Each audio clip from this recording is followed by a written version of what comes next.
पूरी फैमिली जो है वो अपना लिवर टेस्ट करवाने गए थे। इतना एक सांस की कमी महसूस होती है, नहीं होती मुझे। ये देखो, ये कर दो, वो कर दो, ना कराऊं तो पता चलेगा हाँ कैसे। सच उठा के वहीं रख दी तो फायदा क्या हो उठाने का।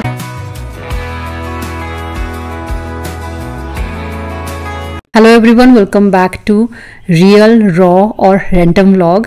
मुझे पता है कि आप सब बहुत ज़्यादा कोऑपरेटिव हो, बहुत कोऑपरेट करते हो हमेशा, और अभी भी मुझे आपकी कोऑपरेशन की ज़रूरत है। एक्चुअली मैं कोई भी बेनिफिशियल जो आपके लिए हो वो व्लॉग शूट नहीं कर पा रही हूँ। ज़िंदगी में हम बहुत कुछ सीखते हैं, लेकिन सबसे इम्पॉर्टेंट चीज़ जो हम सीखते हैं वो है चीज़ों को प्रायोरिटाइज करना। मैक्सिमम टाइम ऐसे होता है कि हमें हर चीज़ के ऊपर अपने काम को प्रायोरिटाइज करना पड़ता है, लेकिन कुछ मौके ऐसे भी होते हैं अपने काम को पीछे करके उससे भी कुछ इंपॉर्टेंट चीज़ों को प्रायोरिटाइज करना बनता है। मेरे व्लॉग्स लेट हो रहे हैं क्योंकि मेरे लिए अभी इस टाइम जो इम्पोर्टेंट चीज़ है वो है मेरी मदर की हेल्थ। फॉर श्योर वो रिकवर कर रही हैं, लेकिन उनके साथ बैठना, बात करना और उनकी डाइट का ख्याल रखना उनकी हेल्थ में इम्प्रूवमेंट का ही एक पार्ट है। सीबीसी और इलेक्ट्रोलाइट्स का एक टेस्ट डॉक्टर ने दोबारा करवाने के लिए कहा था, वो हमने करवा लिया है। एक बार हम और करवाएंगे। टेस्ट की रिपोर्ट ऑलमोस्ट नॉर्मल आई है। उनकी हेल्थ का ख्याल रखते हुए मैं अपनी हेल्थ को भी नेग्लेक्ट नहीं कर सकती, तो चाहे थोड़ी देर ही सही, थोड़ी बहुत वेट ट्रेनिंग और साथ में अपना प्राणायाम वगैरह मैं डेली बेसिस पे कर रही हूँ।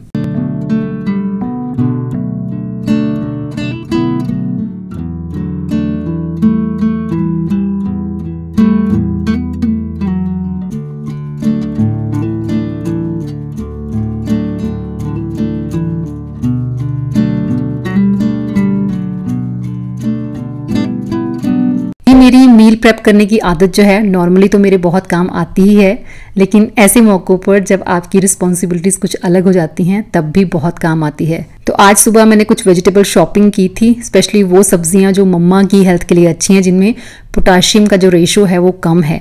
तो उनको वॉश वगैरह करके फिर उनको मैंने ड्राई किया और उसके बाद उनकी चॉपिंग शुरू कर दी रात के टाइम पे। मैं, कुलदीप जी और जैस्मिन एक्चुअली चॉप करने बैठे थे। फिर पापा मेरे फिजिकली भी बहुत फिट हैं, मेंटली भी बहुत फिट हैं, और ऐसा कोई काम हो तो वो हमेशा रेडी रहते हैं। खुद ही उन्होंने चॉपिंग बोर्ड पकड़ के और फिर लग गए सब्जियां चॉप करने। ऐसा नहीं है कि हम सब कर रहे हैं तो वो साथ में कर रहे हैं, लेकिन वो वैसे भी सुबह शाम मुझे पूछते रहते हैं जब भी मैं किचन में होती हूँ, कुछ करना है तो मैं हेल्प करवा देता हूँ। कोई सब्जी चॉप करनी है या प्याज पील करके रखना है या चॉप करना है, कैसे भी वो मुझे बताओ, मैं कर दूंगा। ਜਿੱਦਾਂ ਅਸੀਂ ਕੱਦੂ ਕੱਟ ਰਹੇ ਹਾਂ ਇਦਾਂ ਸਾਨੂੰ ਵਿਆਹ 'ਚ ਰੱਖ ਲੈਣਾ ਉਹਨਾਂ ਨੇ ਵੀ ਕੱਦੂ ਤਾਂ ਕੱਟ ਹੀ ਲੈਂਦੇ ਨਹੀਂ ਇਹ ਵੀ ਆਪਾਂ ਵਧੀਆ ਕੱਟ ਲੈਂਦੇ ਆ। ਇਹ ਲੋਕਾਂ ਮਜ਼ਦੂਰੀ ਦੇ ਦੋ ਦਿਨ ਵਿਆਹ ਕੰਮ ਚਲਾਉਣਗੇ। जो एज उनकी है ना, इस एज में लोग बिस्तर से नहीं उठ पाते हैं अपने आप से, उनको सपोर्ट की ज़रूरत होती है। बहुत केसेस में मैंने देखा है, और साथ में बहुत सारी मेडिसिन भी उनकी चल रही होती हैं। मतलब मैंने ये देखा कि it's all about your mind set. बहुत हेल्दी माइंडसेट है उनका, और ये बहुत श्योर है कि अगर आपका माइंडसेट हेल्दी है ना तो कोई डिसीज़ आपकी बॉडी को भी टच नहीं कर सकती। डेली बेसिस पे प्राणायाम करने की, मेडिटेशन करने की आदत जो है वो मुझे उनसे लगी है। कभी उनकी बातें, उनके विचार मैं अपकमिंग व्लॉग्स में आपके साथ ज़रूर शेयर करने की कोशिश करूँगी। अभी कुछ दिनों के लिए वो हमारे पास ही हैं, तो आने वाले कुछ व्लॉग्स में आपको रेगुलरली वो देखने को मिलेंगे। और उनकी बातें आप कभी सुनो ना तो आपको समझ में आएगा कि कितनी जिंदा दिल पर्सनालिटी हैं वो, और जिंदा दिल लोग ही हमेशा खुश और एक्टिव और हेल्दी रहते हैं। और स्पेशली वो लोग जो अपने जीवन की वैल्यू करना जानते हैं, क्योंकि अगर आप अपनी ज़िंदगी की वैल्यू करते हो तो ही आप अपने आप को एजुकेट करते हो। लाइफस्टाइल हेल्दी ना हो तो कोई भी डिसीज़ हो जाना एक बहुत ही कॉमन बात है, और ये भी बहुत कॉमन है कि आप डॉक्टर के पास जाओगे, डॉक्टर ने जो पढ़ाई की है वही आपको वो देगा। उसने मेडिसिन पढ़ी है तो आपको मेडिसिन ही वो देंगे। लेकिन अपनी बॉडी के बारे में जानने के लिए, फूड के बारे में जानने के लिए मेहनत खुद करनी पड़ेगी। रिसेंटली इतना कुछ हुआ है कुछ चीज़ों को लेकर कि मेरा बहुत मन करता है कि मैं डिटेल में आपसे इन टॉपिक्स पे बात करूं, और मैं ज़रूर करूंगी इन चीज़ों पे बात, लेकिन मुझे थोड़ा सा टाइम चाहिए। तो अभी हमने जस्ट डिनर किया था, डिनर करने के बाद मैंने चॉपिंग शुरू कर दी थी, फिर सब लोग बीच में कंट्रीब्यूट करने लगे, और उसके बाद फिर हमने थोड़ी देर बातें की।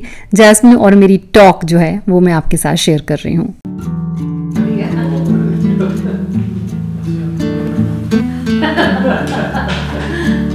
सब्जियां हमने सब चॉप करके रख दी हैं, और अभी मैं और जैस्मिन ग्रीन टी पी रहे हैं। देखो, और ग्रीन टी पीते हुए जैस्मिन की बातें देखो कितनी अजीब है। मैंने एक रील देखी थी, उसमें लड़की बता रही है कि आज हम पूरी फैमिली जो है वो अपना लिवर टेस्ट करवाने गए थे, और जो मेरे पापा हैं वो बहुत रेगुलरली दारू ऐसे कंज्यूम करते हैं। कहती है और बहुत हैरानी की बात है कि सिर्फ पापा का लिवर जो है वो सबसे सही है और हम सब में थोड़ी थोड़ी कमी है। इसीलिए मैसेज यही है कि दारू पीना कभी मत छोड़ो, पीते रहो। जैस्मिन दारू पर मूड कर रही है? नहीं, मैं तो बात बता रही थी आपको, एक ऐसा मैसेज दे रहे हो कि हाँ भाई तुम दारू पीते रहो। यार मजाक कर रही सबको है। पता है कि वो जोक है। कुलदीप इतना सीरियस क्यों हो जाते हो यार? कुलदीप जी इतना सीरियस क्यों हो जाते हो? कुलदीप जी जिंदगी मम्मी ने तीसरी बार बोला होगा ये। वरना आप क्या बोलते हो पापा को? डाली उनको भी आदत पड़ चुकी है, वो मेरे को कभी मेरे नाम से नहीं बुलाते। क्या बोलते हैं? किन्ना। किरण भी नहीं बोलते, किन्ना। किन्ना में बोलते हेलो हेलो मैडम, हाँ ऐसा बात कर रहे हो कैसे मवाली सी बात। नहीं इधर आओ तो नीचे, वहाँ जहाँ इन्वर्टर पड़ा होता है, मतलब वहां से उठा के वहीं रख दी तो फायदा क्या हो उठाने का? इन्वर्टर में जगह नहीं रखना हो, वहाँ कभी आग लग जाए तो और बढ़ जाएगी। तो एडवर्स सोच लो, मतलब सबसे बुरा क्या हो सकता है वो सोचना है हमेशा। नहीं आजकल मम्मा गए हुए हैं हिमाचल, कहते ना एक सांस की कमी महसूस होती है, नहीं होती मुझे, ये देखो। हाँ क्योंकि मैं काम करवा देता हूँ ना, मैं काम ना कराऊँ फिर पता है सासू क्या करती है। ये मेरी दूसरी सास है। काम करवा देता हूँ ना किचन का सारा, ये कर दो वो कर दो, ना कराऊँ तो पता चलेगा हाँ कैसे होता है। सच में तो मुझे पता चलेगा कैसे होता है। अब आजकल क्या होता है ना, आजकल क्या हो रहा है ज्यादातर कि बहुत सारी ऐसी जो सासें हैं वो बहुत कूल मॉम्स बन चुकी हैं ऐसे। हाँ। तो वो बहुत कूल रहती हैं, तो वो ही बताती हैं कि हमारे घर में सास की कमी नहीं है, ये बैठा है ना इसका पति, ये सास ही है। सास ही है ये। सासें आजकल कूल हो चुकी है और पति आजकल सास बन चुकी और 2-4 तो इंसिडेंट ऐसे हुए हैं इन बिटवीन, जब से मम्मा गए हुए हैं, एग्जैक्टली ऐसे सेम कॉपी टू कॉपी चीज नहीं बोली वो तो कुछ जेनेटिक भी होता है। हाँ बेटा मैंने कहा मुझे तो बिल्कुल एकदम से मेरे को मम्मा की याद आ गई। मैं कहा यार ये तो शब्द वो बोलते होते हैं। ये काजोल और ट्विंकल खन्ना ने नया शो, इनका टॉकिंग शो ही है, जैसे करण जौहर का नहीं था वो कॉफी विद करण, अच्छा। वैसा इनका शो इन्होंने बनाया है दोनों ने मिलके।